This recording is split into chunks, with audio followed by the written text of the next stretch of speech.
Welcome to RTV. నేను మీ గయాజ్ని.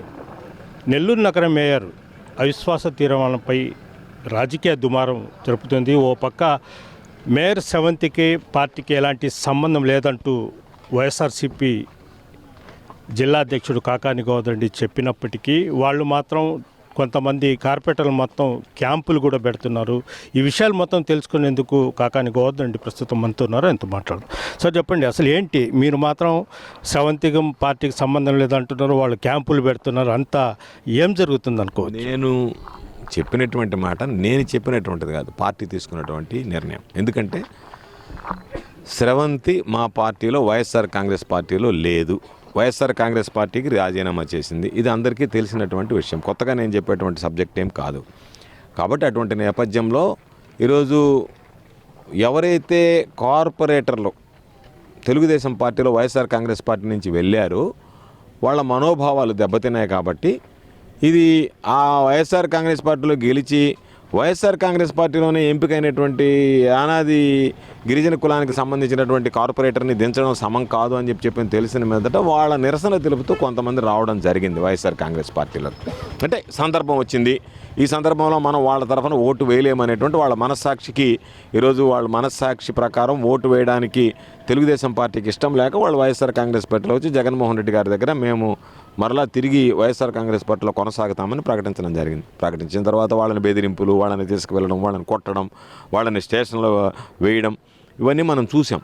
కాబట్టి భయపడి ఈరోజు అయ్యా మేము మాకు లేదు మేయర్ అని ప్రకటించినా కూడా వాళ్ళకి భయం ఏంటంటే వైఎస్ఆర్ కాంగ్రెస్ పార్టీ జగన్మోహన్ రెడ్డి గారిని చూస్తే చంద్రబాబు నాయుడు, లోకేష్ దగ్గర నుంచి ఏ విధంగా వెన్నులో వణుకు పుడుతుందో అదేవిధంగా నెల్లూరుకు సంబంధించినటువంటి శ్రేణులకు కూడా వెన్నులో వణుకు ప్రారంభమైంది. కాబట్టి ఏం జరుగుతుందో అని తెలియనటువంటి పరిస్థితుల్లో అందరినీ తీసుకెళ్లి గోవాలు, గేవాలు, తిరుపతి వాళ్ళందరికీ సంబంధించి 40 లక్షలు 50 లక్షలు వేలం పాట పడతా మీ పక్క నుంచి వస్తే ఎంత ఇస్తారు అంటే ఒక బిడ్ ప్రైస్ 50.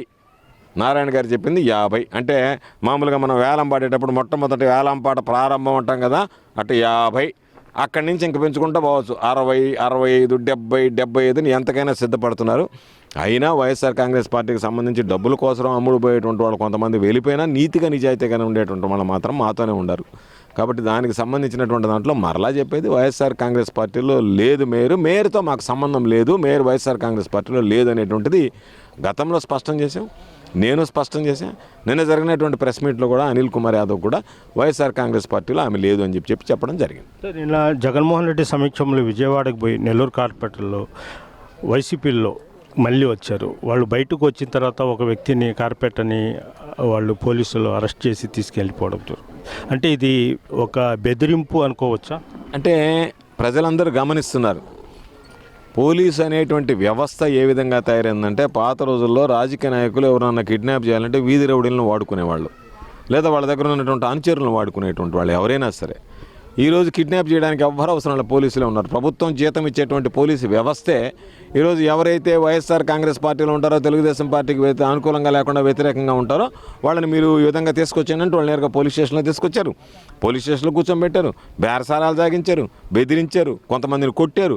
చివరికి అయ్యా మమ్మల్ని వదిలేయండి, మా పెళ్ళాం బిడ్డలు ఏడుస్తున్నారు, మేము తెలుగుదేశం పార్టీలో ఉంటామని చెప్తే అప్పుడు విడిచిపెట్టారు. కాబట్టి పోలీసు వ్యవస్థ ఏ విధంగా పనిచేస్తుంది అనేటువంటిది 2014లో చంద్రబాబు ముఖ్యమంత్రి అయిన తర్వాత మనం చూసాం. జిల్లా పరిషత్లో 31 స్థానాల్లో 46 స్థానాల్లో 31 స్థానాల్లో వైఎస్ఆర్ కాంగ్రెస్ పార్టీ విజయం సాధిస్తే 15 స్థానాల్లో తెలుగుదేశం పార్టీ విజయం సాధిస్తే చివరికి మా దగ్గర నుంచి 8 మందిని తీసుకువెళ్ళి రకరకాలుగా ఇబ్బందులు పెట్టి చివరికి టాస్లో వైఎస్ఆర్ కాంగ్రెస్ పార్టీ విజయం సాధించింది. దేవుడు వైఎస్ఆర్ కాంగ్రెస్ పార్టీ పక్షాన, ధర్మం పక్షాన ఉంటాడు కాబట్టి ఆ ధర్మ పక్షాన నిలబడ్డాం. కాబట్టి ఆ రోజు జిల్లా పరిషత్ చైర్పర్సన్, వైస్ చైర్పర్సన్ 2 కూడా వైఎస్ఆర్ కాంగ్రెస్ పార్టీ టాస్లో గెలుచుకోగలిగింది.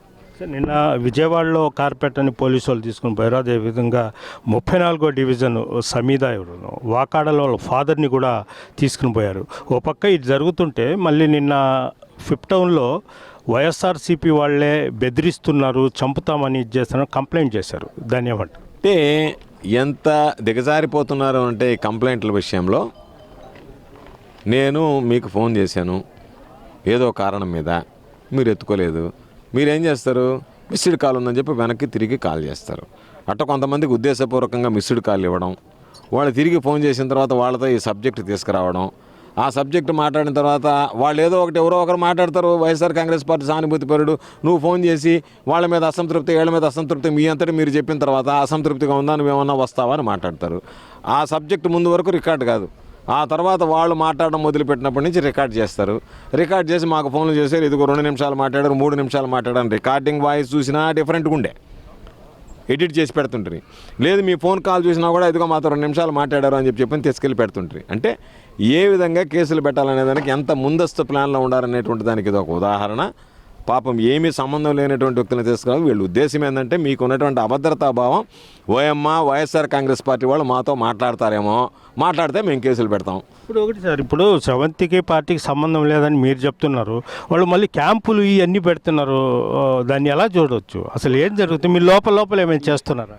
ఏమీ చేయటంలే, వాళ్ళను చూసి వాళ్ళ నీడను చూసి భయపడిపోయే పరిస్థితి ఏర్పడింది కదా. ఇప్పుడు చంద్రబాబు దగ్గర నుంచి ఏ విధంగా అయితే నీడను చూసి భయపడుతున్నాడో, జగన్మోహన్ రెడ్డి అనే పేరు వినపడంగానే ఇక్కడ ప్రకంపనలు వస్తున్నాయి. నెల్లూరు ఓయమ్మ వీళ్ళు వెళ్ళిపోతారేమో మన దగ్గర నుంచి అంటే. లేకపోతే ఒక ఆలోచన చేద్దాం, ఒకసారి 5 మంది కార్పొరేటర్లు మంత్రిగా, మున్సిపల్ శాఖ మంత్రిగా ప్రాతినిధ్యం వహించేటువంటి వ్యక్తి దగ్గర నుంచి ఇటువంటి కీలకమైనటువంటి సమయంలో వెళ్ళిపోయారు అని అంటే మీ అధికారం, డబ్బు, నారాయణకి డబ్బు కొదవలేదు, నారాయణ డబ్బులు కట్టలు ఇసిరి పారేస్తున్నాడు బయట.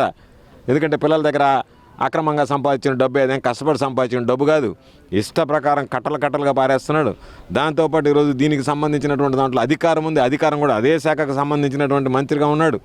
ఇన్ని ఉండి కూడా మీరు భయపడి క్యాంపులు పెట్టుకోవాల్సినటువంటి దుర్గతి మీకు ఏర్పడిందంటే వైఎస్ఆర్ కాంగ్రెస్ పార్టీ ఎంత బలంగా ఉందనేటువంటిది ఇంతకన్నా సాక్ష్యం ఇంకొకటి అవసరం లేదు కదా. Okay, thank you sir. ఇది పరిస్థితి.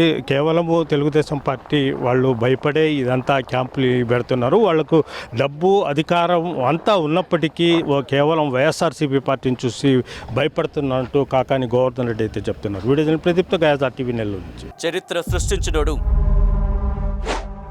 ఇప్పుడు ఆ చరిత్రని తిరగరాయబోతున్నాడు.